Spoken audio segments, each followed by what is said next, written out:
What's up everyone, welcome to this short video which is titled The Ultimate Guide to Connecting a PlayStation 4 Controller. The reason it's the ultimate guide is because I followed every other guide that I could find on YouTube, on the internet, in the universe, and I couldn't find a single thing that would get this controller to sync with the PlayStation.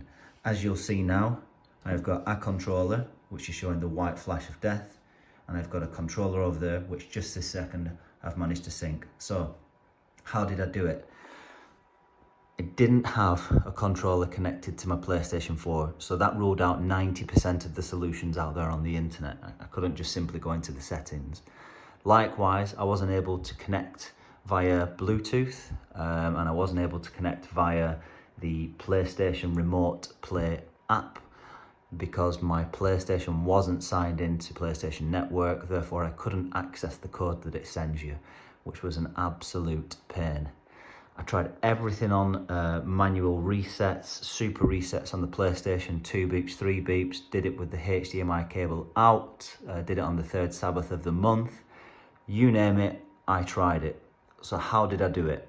So the way that I managed to do this is I stopped trying to do this through the PlayStation, which sounds strange. Now the reason I say it sounds strange is because you would naturally think it's going to have something to do with the PlayStation.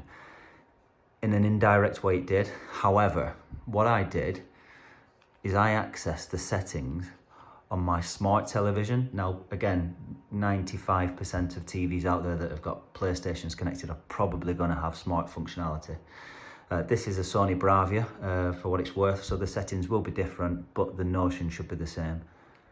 I press my home button on my remote for the television, and that takes me to this screen here. If I move over in the top right hand corner to settings, I can then go into the advanced settings.